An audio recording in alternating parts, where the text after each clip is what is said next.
Chosen one. Right now, you're so close. You passed. In the quiet suburbs of a small Midwest town, where cornfields stretched like golden oceans under the summer sun, lived a young man named Ethan Cole. He wasn't born with a silver spoon or a prophecy carved in stone. No ancient wizard knocked on his door, no glowing birthmark appeared on his skin.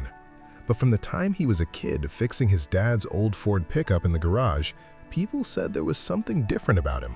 Something quiet, steady, unbreakable. Ethan dreamed big. He wanted to build something real, a tech startup that could bring clean water tech to forgotten corners of the world. He called it Aquaforge. For 7 years, he poured everything into it. College loans piled up. Friends moved on to steady 9-to-5 jobs. His mom worried every time he skipped meals to buy another prototype part. Investors laughed him out of rooms. "Kid, you're chasing unicorns," one suit told him. "Give it up." But Ethan kept going. Late nights in a rented basement apartment in Chicago, cold coffee, failed experiments, rejection emails that felt like punches. He lost count of how many times he almost quit. One winter, after his third prototype exploded in testing and wiped out his savings, he sat on the frozen shore of Lake Michigan, staring at the dark water, thinking maybe this was the sign to stop. That's when the final test came. Not with fire or dragons, but silence. No big breakthrough, no sudden investor call, just weeks of nothing. No feedback, no progress. The world went quiet and doubt screamed loudest in that silence. Ethan could have walked away, taken the safe job offer from a big corporation, told himself he tried. Instead, he stayed loyal to the vision. He kept showing up, tweaked the design one more time, ran one more simulation, cried in the shower some nights, but never stopped believing. He passed the hardest test of all. He didn't break when everything told him to. Then, one ordinary Tuesday morning in early spring, the email arrived. Subject: Term sheet, Series A funding, $4.2 million. The investors who once laughed now fought to get in. A major foundation partnered for global rollout. Aquaforge wasn't just alive, it was about to change lives. Ethan stood on the roof of his new, small office building, wind whipping through his hair, looking out over the city lights.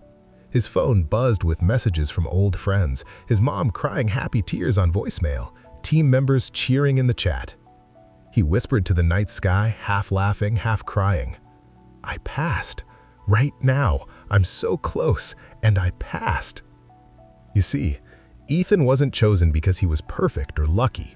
He was chosen because he refused to quit when the path got dark. The universe, or God, or fate, whatever you call it, had been watching. Every quiet sacrifice, every tear in private, every time he chose hope over giving up, it all counted. And now, the door was swinging wide open. So if you're reading this and feel like you're on the edge, exhausted, doubting, wondering if it's all for nothing, hear this. Chosen one, right now you're so close.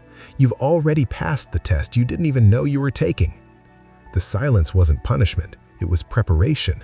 The pain wasn't pointless, it was proof. Keep going just a little longer. The breakthrough isn't coming tomorrow, it's already in motion. Your story isn't over, it's just about to get epic. You passed. Now step into what's next. Ethan Cole grew up in a Rust Belt town outside Dayton, Ohio, a place called Milford, where the steel mill closed when he was 12 and half the dads never really recovered. His own father spent years bouncing between odd jobs, coming home smelling like motor oil and disappointment. Ethan learned early, dreams cost money you don't have, and hope is something you ration like the last slice of bread. But Ethan had one thing his old man never did, a stubborn streak and a notebook full of sketches. By 16, he was tearing apart every broken appliance in the neighborhood, fixing them for free just to understand how things worked. When the community college offered a scholarship in mechanical engineering, he grabbed it like a lifeline. That's where the idea for Aquaforge was born. A low-cost, solar-powered water purification device that could run in villages without electricity. No fancy filters to replace every month, just durable, simple tech that turned dirty river water into drinkable life. He graduated, moved to a shoebox apartment in Chicago's Logan Square, and started building. First prototype looked like a Frankenstein coffee maker crossed with a car battery. It leaked, it shorted, it once caught fire and set off the smoke alarm at 3 a.m., earning him a visit from the fire department and a very stern note from the landlord. 7 years. That's how long the war lasted.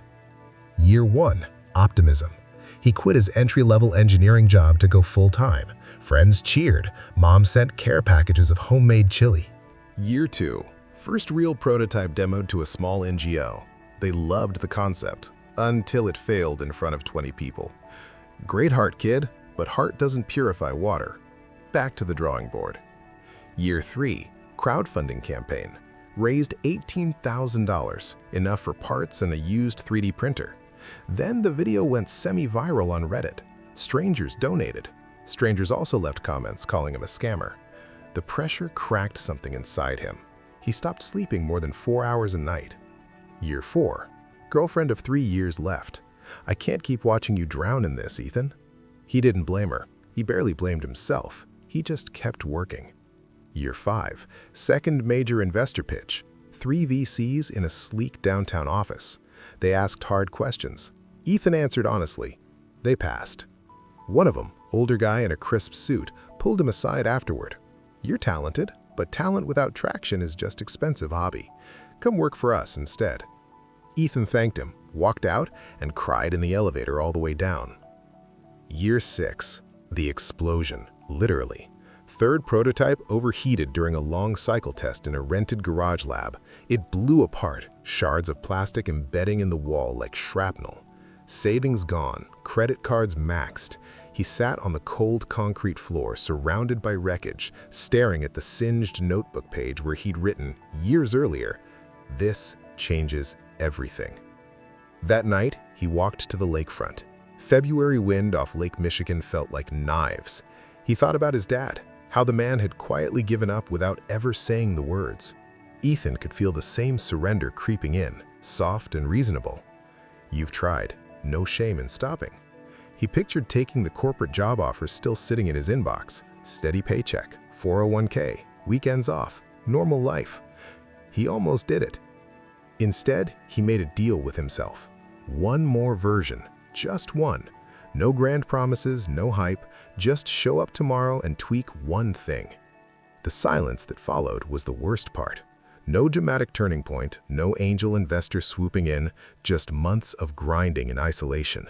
The inbox stayed empty. The phone didn't ring. Friends stopped asking, "How's the project?" because they didn't want the awkward answer. Even his mom stopped sending chili. She started sending prayers instead. Ethan passed the invisible test in that quiet. He didn't rage quit. He didn't post defeatist rants online. He didn't drink himself numb. He simply continued. Small, unglamorous steps. He rebuilt the thermal management system. He sourced cheaper but better materials from a supplier in Milwaukee who lost his own business years ago and now helped dreamers like Ethan. He tested in his bathtub at 2 a.m. because the rented lab was too expensive. Then came the Tuesday, an email from a foundation he'd applied to 18 months earlier and forgotten about. Subject: Grant Award Notification, Aquaforge Pilot Program, $1.2 million seed and technical partnership for field trials in Central America. He read it 3 times before it sank in. Within weeks, everything snowballed. The foundation connected him to a major NGO.